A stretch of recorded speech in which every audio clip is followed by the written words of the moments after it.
What's in this podcast? Episode 86. I'm doing so many episodes that I'm forgetting which ones we're in. But right now, we're with another special guest. Please introduce yourself for the people. Name is Micheal Reaves Jr. Nice. So what do you do for the Poetry Cafe? I'm the keyboardist for the Poetry Cafe. Let's play the piano for Mr. Jeff. Nice. So what got you into playing the piano and things like that? I started playing piano when I was 16 at church. Mm-hmm. And it's a God-given gift. Mm-hmm. I always play by ear. Yeah. Never had a sit-down lesson or anything like that. So. Yeah, it's pretty amazing. Like I was telling Isaac, like how you guys pick up on hearing things and then just able to play it. Like how do you do that? I mean, it's with repetition doing stuff, but I mean, first source is it's a gift from God. So yeah, that's what I because I look at it like I'll be amazed by it sometimes when I hear certain things and able to pick up on it so quick. But I mean, it's just repetition, man. Once you start playing, certain things start to pick up to you. Yeah. And then you hear songs that you don't heard before. Yeah. And then you kind of hear the melody in your head, so it's kind of you know where to go like that. That's definitely dope. So how long you been with the Poetry Cafe? 4 to 5 years, I think. Nice. Yeah. So what was your upbringing like? Like how was you raised and different things like that? Oh, country boy. Gotcha. Grew up in Sanford, North Carolina. Nice. Hog farm.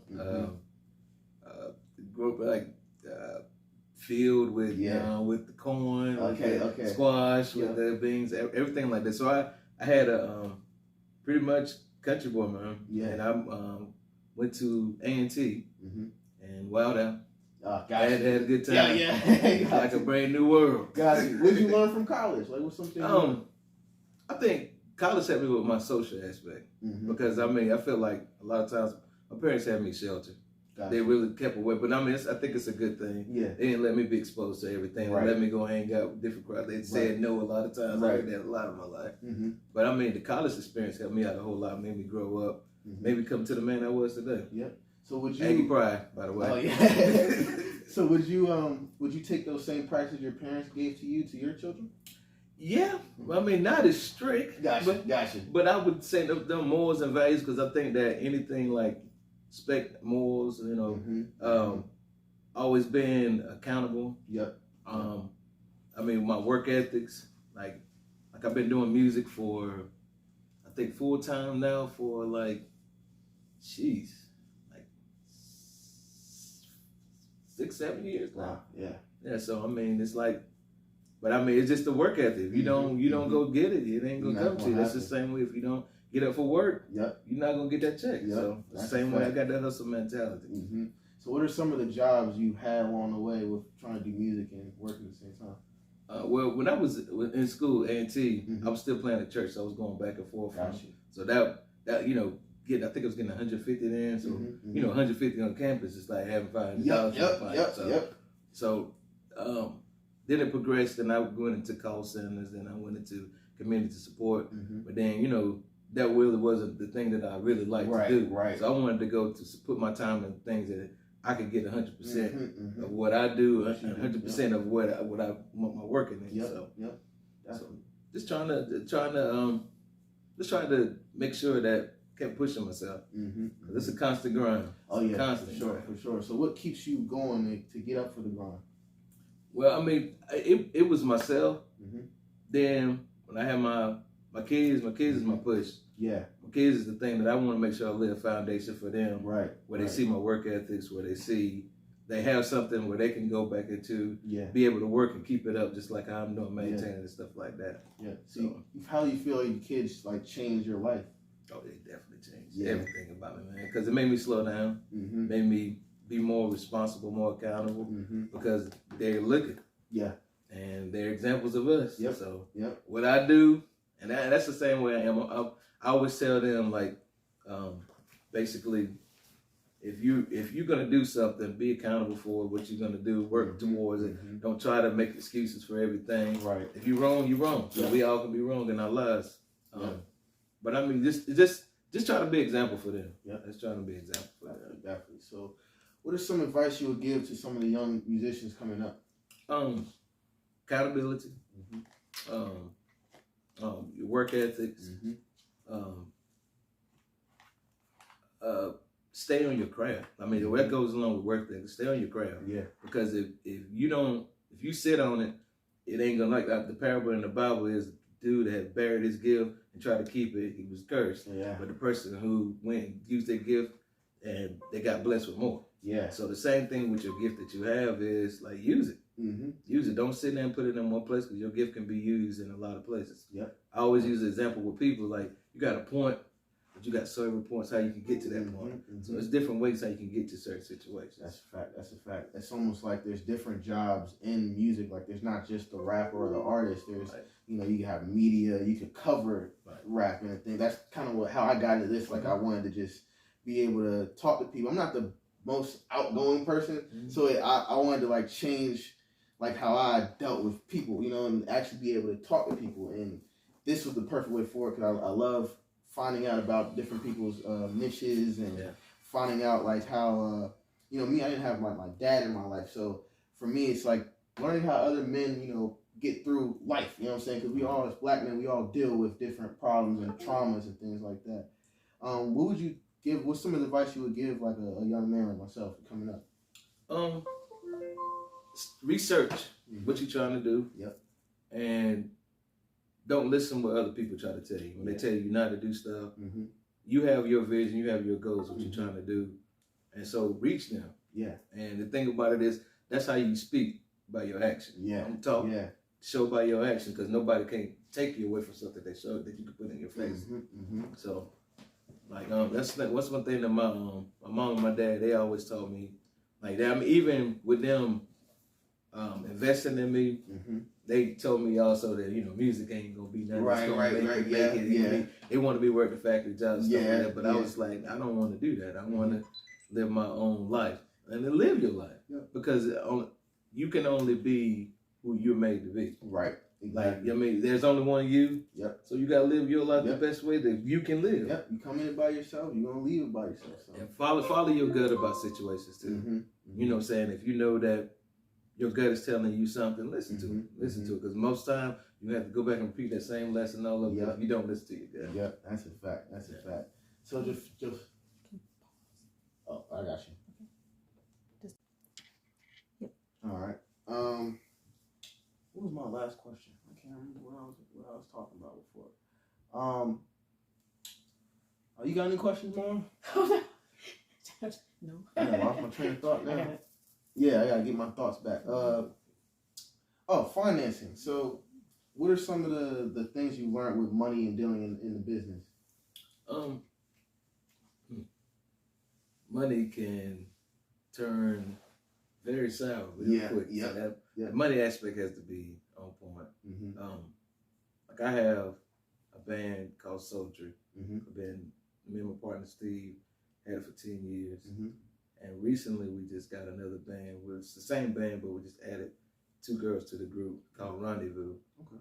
And we went to just adding the girls, just went to a different tax bracket, a different money bracket with that. So money is something that I already know that basically if it ain't right, and that's when you're gonna have your problems. And you always have that money right. Make sure you keep it fair. Don't be greedy or anything like that, trying to take more than like make sure you take care of the people in your band. Right. But I mean, as far as what's going on with it now, it's like it's increasing each year. Like I gotta, my goal is this year is to get both bands at 5 figures. And so far it's coming around to be that way. That's good. It's a lot of hard work involved into it. Yeah, what's it like running a band? Patience. Yeah. Prayer. Definitely need that, but it's worth it because it's like a sense of accomplishment. Because I seen when it was down at the bottom, right, and then to see where it is now. I mean, it's something I can look back at, and I mean, you still have your problems and stuff. You still have your people who you have to try to figure out who's really with you, who's really seeing the vision, and be to that point of cutthroat. Yep. And they're not no good for you, you cut it off. Yep. Because once you let something linger around and let it have that friendship with it, Like friendship and business don't mix. Point blank, they don't mix. It's like you got to be all about business. They're not gonna be your friend over here, but you can't mess with my money. Right. Like I like the same way I am with about you can't mess with my money. I'm not gonna mess with nobody else's money. So I mean, and then your name carries along with that. Like if my name gets bad, then I'm not gonna get opportunities. Right. Exactly. So I mean, you got to keep your name clean. And the people the thing I learned too is it's not about sometimes what all you do. It's about who you know. Your connections is going to link, and then once you get those opportunities, you seize the opportunity and sustain it. Right. So now, have you ever came across a person that you had to separate? You had to go different directions, business, and maybe they, maybe got jealous or tried to do petty things like that. So I had plenty of situations like that. But I mean, you gotta be solid with it. I mean, you can't back down. You gotta stay focused. Let them know, like, this is my business. If you don't like what I'm doing, you can go the other way. Start your own. Find out how to do it by yourself. Right, exactly. You can't sit there, because a lot of people, you put the hard work in and they feel like they're supposed to reap the benefits of just because they're in, but they never did nothing. Expect all these amenities and stuff that comes along. Exactly. But you didn't put that work. You're going in the cold while shoot. You know what I'm saying? That now. There's plenty of people that would say they're part of the podcast, but you see who's here. Right. You know what I'm saying? Yeah, exactly. You know, like people just like to take the shine when something's growing or when it's going. I mean, there's plenty of people that told me when I first was starting the podcast, why are you doing a podcast? You do, you're an artist. But then as soon as it starts going, you see us up to episode 86 now, they're like, hey man, like I would love to do the cameras for you. Like that seems like I'm dealing with that a lot. The more and more, like as I grow and more success. How do you deal with like haters and people that just the outside noise? It's gonna be there. Yeah. As long as you don't come to my face, as long as you don't touch me, we good. Say what you want to say. Yep. But I mean, if you coming in, you undercutting me and stuff like that, I'm at work. Yeah. I mean, that's just straight like that. That's business. Yep. You don't mess with my business. You don't try to fool my business. Because if I'm doing good and you go tell a lie, it's eventually going to come back. But it's eventually going to let you know, too, who you can and can't trust. Yeah. Exactly. Yeah. So, what would you tell your 16-year-old self now? 16-year-old me. I would be a lot more stern. I think that a lot of things that I got hurt by in the business because people took my kindness for my weakness. Yeah. And I'm always a giving person. I'm always, and then whenever you get mad or, break them, that's when you the bad person. Yeah, right. You doing wrong. Yep. But I'll be a lot more stern. I wish I could be the person that I am now back then. But I would tell myself, like, just to keep pushing. Like I heard Isaac say earlier, is I would work more hard on music, like take it more serious than what I did take it. Just enjoy life more. I mean, I live with no regrets. Yeah. I feel like I do everything that I wanted to do. I might not did it the way that I wanted to do, but I had an opportunity to correct it and get it back right. Right. So definitely. So, Maura, you got any questions?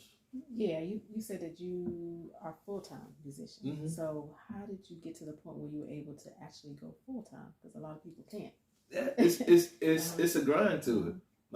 Like with Poetry Cafe, with my group Soul Tree, with my group Rendezvous, and then me being an individual musician and me playing music. I also do T-shirts too, because that started off because making T-shirts for my band.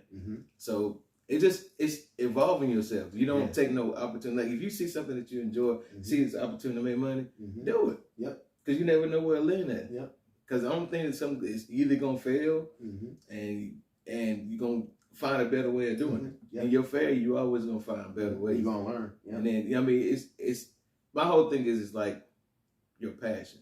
Have your things that I'm very passionate about music. So I mean, it's with me is like, when people mess with me or do anything to try to mess with my you're gonna see that other side. Yeah. So it's just with me. It's like when I worked at United Healthcare, and this is the thing that made me change my whole thing, my whole perspective. Is working at United Healthcare, and I saw in Forbes magazine that the vice president was number 2 in Forbes. Wow. And so they're making this money, and they come back and they're giving raises, and they couldn't give us raises because they said they didn't make enough money. I was like, shit on me. Yep. That's the thing about it.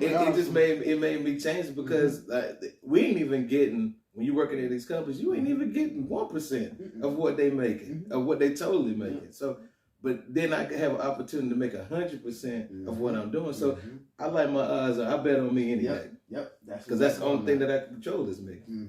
I can suggest the other things, but I control me. Yep. My decisions that I'm accountable for and all that stuff. If you want to go make some more money, you can go make some more. That's it. Yep. Anything else? And then my other one is, what was your major? Actually, was your major musician? It was music. Okay. Yeah. So bridging that gap. So you have the music background, but what about the business concept? How were you able to add that business? Because business is a whole nother ballgame. Oh, yeah. So when we first started Sultry, our main thing was we didn't want to get caught up in like everybody's being a local celebrity and being in our town. So we went out. We went to Myrtle Beach, and we started passing our car. Made a CD to pass out what we do, and then next thing you know, it was word of mouth. Somebody heard about us. Another band put us on, and we started gigging down in Myrtle Beach. I think it's called Bourbon Street. Then we ended up at Broadway at the beach, and then it took off from there. Right. So we didn't even need our hometown to make our name for it. So it was just a grind to it. Like you sit down on anything, it ain't gonna grow. Move. Yep. You gotta have a move. You gotta have action with it. You gotta nurture it. You gotta put the time. You're gonna have the bad times with it. You gotta learn from the bad times. Yep. So when you fail, you don't sit down and get up, do better. Yep. Cause that's just giving you the opportunity to do better. Oh yeah, definitely. What about the business aspect, meaning that, okay, so you had to take this concept, turn it into a business structure, and then you had to find a way to turn that into a profit, right? And then there's contracts and all that kind of stuff. Yeah. Did you have trial and error with the contracts? Or Definitely had trial and error with contracts. Yeah, but it's just a learning piece. Like everything I didn't go to school for the business side of it, so it was just a lot of learning as we went with the business. I mean, as we played and stuff. And so I had people too around me to give me advice. Like Joe was a great example of somebody who shares his business knowledge with you. Right. And so I just had that opportunity where I had people. Like I remember I came down at NT, and I started playing with my cousin. My cousin, his friend was friends with the vice president. With Fred Whitfield, and so that got us into like I'm like 20. What was it, like 21? I'm at the Bobcat Stadium playing with Mike Phillips. Don't got to meet Michael Jordan. Yeah. Don't got to meet all these celebrities. Yeah. I mean, just because of who you know. Yep. And so that it's just a lot of things that taught me like the game. I got to meet Anthony Hamilton. It's a lot of people that I just got to meet just with music alone, and a lot of things too with it is like. I give God the credit for what I go through. So that's another thing that I know my source. Yeah. So when you operate in your source, He gonna make room for you. You know what I'm saying? And any things that you don't know, He gonna bring the people to you, let you know. Yep. So. Yep. That's a fact. So is there anything else you want to tell the people before we get out of here? My whole thing is with anything that you do, don't give up. Like keep pushing. Like. Because that's what the game is all about. If you don't never lift weights, you never get muscles. You know what I'm saying? Right. So you gotta build. You gotta keep moving. You gotta put that work in. Yep. And nothing is ever gonna be given to you. Yep. Nothing ever is gonna be given to you. And when it's given to you, it's something to be expected out of it too. Yep. You know what I'm saying? So just keep pushing. Whatever you gonna do. However you gonna put it there, man. Yep. All right, man. Thank you for coming on, man. Great conversation. Yes, sir, man. It's What's Next Podcast, episode 85, 86, one of the two. We'll figure it out. But we're out. David Lamont. Peace. All right. Did you get his information? Oh yeah, go ahead. Say your Instagram and social media. Instagram is Reaves Keys. Facebook is Micheal Reaves Jr. I got the band page is Sultry on Facebook, Sultry Live on Instagram. What else we got? I think that's about it. Gotcha.